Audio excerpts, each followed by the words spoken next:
Salut tout le monde et bienvenue dans une toute nouvelle vidéo. Vous êtes bien sur la chaîne des rebuts du catch et je suis Cody McLeod. Oui, Cody McLeod, j'avais envie de le dire comme ça.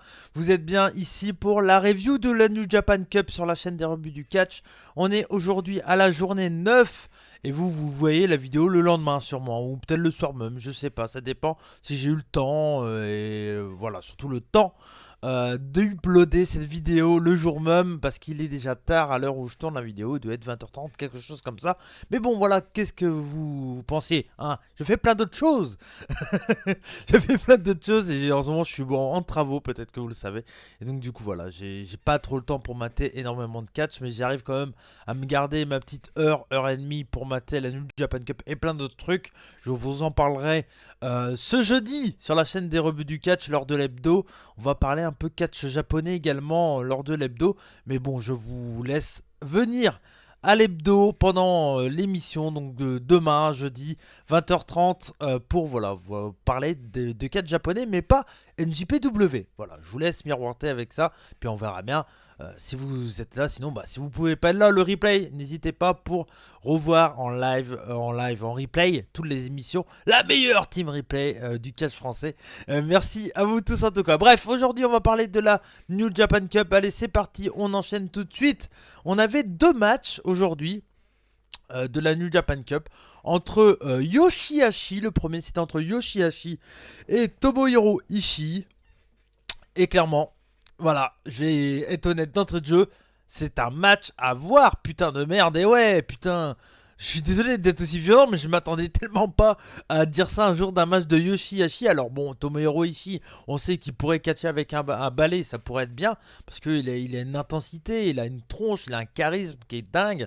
Et donc du coup, c'est sûr que on peut mettre à peu près de n'importe qui. J'ai rarement vu de match pourri de Ishii depuis que je le suis. Et voilà, contre Yoshihashi, je m'attendais pas à un mauvais match. Parce que je me disais, bon, Yoshihashi, c'est pas un mauvais catcheur, faut être honnête. Yoshihashi, c'est pas un mauvais catcheur, c'est plutôt quelqu'un qui catche bien. C'est juste qu'il est pas trop mis en avant, de un. Et de deux, bon, voilà, il est pas exceptionnel non plus, quoi. Il place ses moves et tout. Mais on va dire qu'il y a. Il n'a pas vraiment un style en particulier. On sait par exemple que Ishii c'est le style gros bourrin, slugfest, voilà, se met combat de daron, se met dans la gueule de parpaing, tout ça. On connaît Ishii. Will Ospreay, on sait que ça va plus partir en netfight, tout ça. Okada, on sait que ça peut être hyper technique, en même temps strong tag, c'est un bon mélange et tout ça. Yoshihashi, on sait pas trop où on pourrait le caser. Alors je dirais que c'est un catcheur hyper classique en règle générale. Mais là, du coup, voilà, c'était un match assez surprenant en fait. Parce que depuis que je regarde la NJPW, j'avais jamais vu un Yoshihashi aussi méchant, entre guillemets, aussi vénère, il était vénère, Yoshihashi. C'est là, putain, si Ishii c'est le pitbull, voilà, sur ce coup, Yoshihashi c'était un bon bulldog, quoi. Il tenait la jambe à Ishii, il voulait pas la lâcher, quoi. C'était assez violent. Et donc, bizarrement, je m'attendais pas à ça, mais c'est parti en gros match de daron, quoi. C'est parti en match de parpaing dans ce match et c'était trop bien. Je crois que ça durait plus de 20 minutes. À un moment, je me souviens avoir entendu qu'ils ont dit que ça faisait 20 minutes de match. Et là, clairement, voilà, quand il y a eu ce moment où ils ont dit 20 minutes de match, je fais quoi? Enfin, j'ai l'impression que ça faisait juste 5 minutes tellement que c'était trop bien, quoi. J'ai pas vu le temps passer. J'ai pas eu un moment où je me suis dit tiens, je vais regarder mon portable quand même parce que c'est un peu creux. Ça m'arrive souvent sur les matchs de Okada, surtout en début où je vais regarder mon portable, je vais me dire bon, allez, bon là je sais de toute façon qu'est-ce qui va se passer, donc voilà. Mais là j'étais vraiment accroché et ils ont réussi à faire un match 50-50 du début à la fin et c'était trop bien, quoi. C'est sûrement le meilleur match de Yoshihashi que j'ai vu.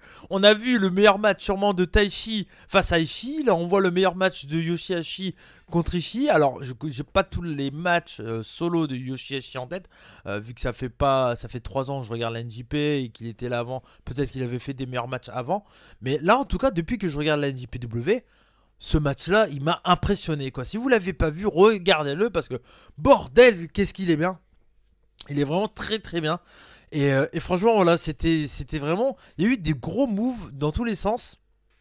Et en fait, ce que j'ai aimé, c'était voilà, il y a eu le début de match avec plein d'esquives et tout, et à partir de là, voilà, il y a eu des esquives, il y a eu le gros moment au début de match avec plein d'esquives, tout ça, et à partir de ce moment-là, ça s'est pas arrêté, il n'y a pas eu d'euphorie, il n'y a pas eu, si, il y a eu un peu de domination de Ishii, mais voilà, c'était vite 50-50 à nouveau. Il n'y a pas eu vraiment de moment où Ishii a dominé à 60%. Enfin voilà, vous voyez ce que je veux dire.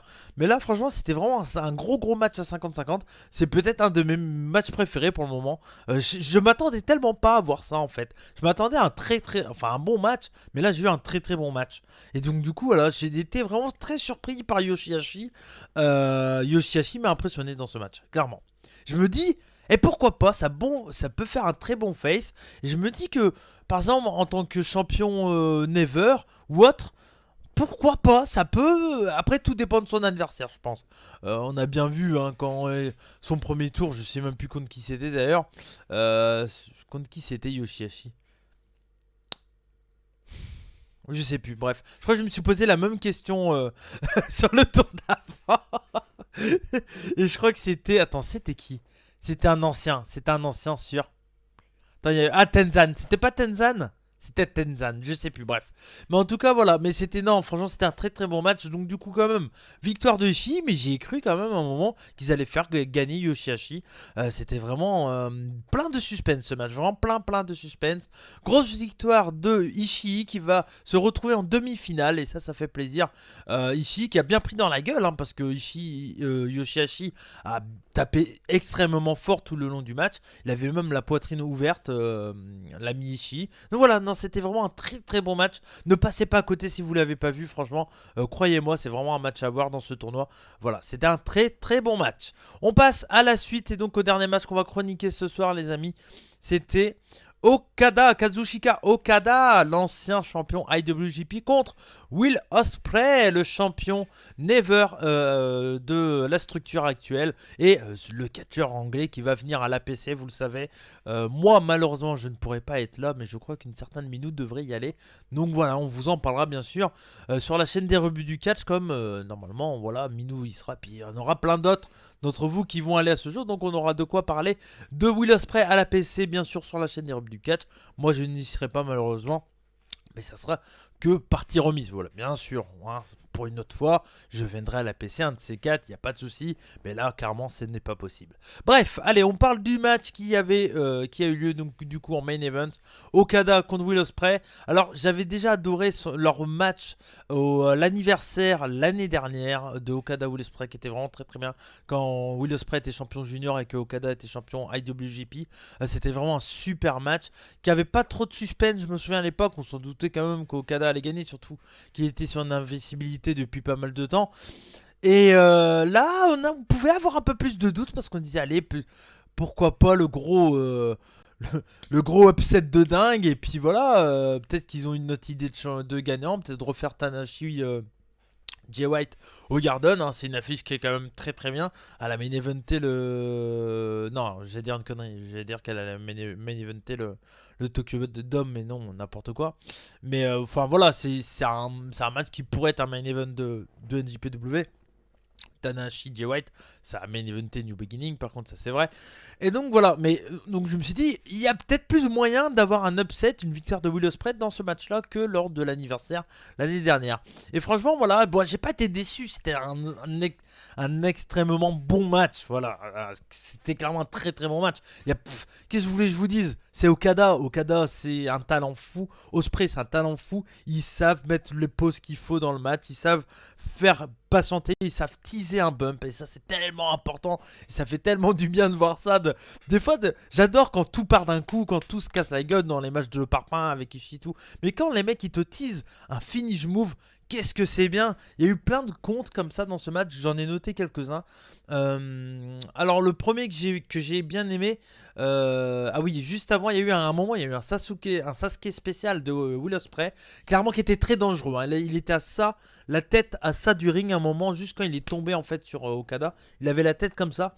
C'est très dangereux, faut qu'il fasse gaffe quand même Ospreay sur ses sauts. Des fois il me fait très peur, on se souvient tous sa chute sur sa nuque lors de son match contre Artist Curl.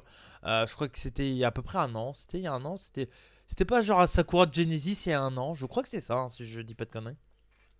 Voilà, donc il faut qu'il fasse gaffe là-dessus, Will Ospreay. Il y a un moment, il y a eu la pause la pause Rainmaker, hein, on sait, de l'ami Kazushika Okada. Et il y a eu un gros coup de pied à la volée là, de Will Ospreay. C'était vraiment très très bon.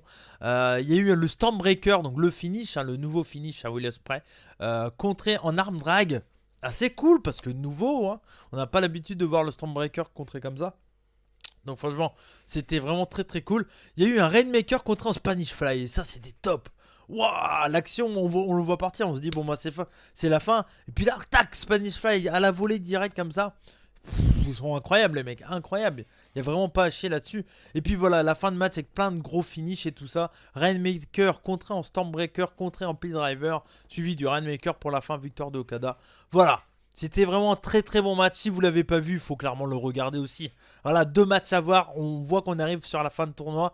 Ça risque d'être très très violent les demi-finales. Là, il reste 2 quarts entre Tanahashi et Sanada. Non, non, je dis n'importe quoi. Tanahashi et Zack Sabre et Colt Cabana et Sanada. Voilà, c'est exactement ça les 2 quarts de finale qui restent. Et après, on aura les demi. Donc voilà, en tout cas, c'était une très très bonne journée. C'était vraiment très très bien. Encore une fois, pas grand chose à dire.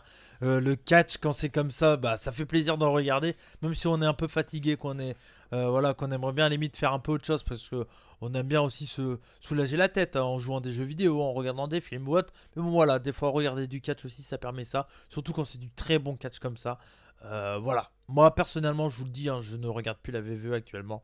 Et je peux vous dire que ça me fait du bien. Je décroche totalement, histoire de pouvoir rattraper juste au dernier moment pour Mania quand même, hein. On va quand même suivre Mania sur la chaîne des rebuts du catch. On vous en dira plus, bien sûr, ce jeudi, également dans Rebut Hebdo. On vous dira qu'est-ce qu'on va faire et quand pour WrestleMania. Mais bien sûr, on va en parler sur la chaîne des rebuts du catch. On va pas louper ça quand même. Ça reste WrestleMania, même si on est en hype moins 10 000. Mais bon, on verra bien. Mania, c'est le show de toutes les surprises. On a bien vu l'année dernière, hein. Nicolas, bonsoir. Donc on verra bien, voilà. Faut pas s'inquiéter là-dessus. Bref, en tout cas, merci à vous tous. On se retrouve tous les jeudis dès 20h30 pour le Rebut Hebdo. Et sinon, on se retrouve dans quelques jours, sûrement vendredi, pour la review du Day 10 de la New Japan Cup. C'était Cody McLeod. Merci à vous tous pour les commentaires, pour le soutien. N'hésitez pas à liker, à partager énormément. Je compte sur vous. Merci à vous tous. C'était Cody McLeod pour la chaîne des rebuts du catch. Et comme on dit chez nous, banzai, ciao, soyez curieux.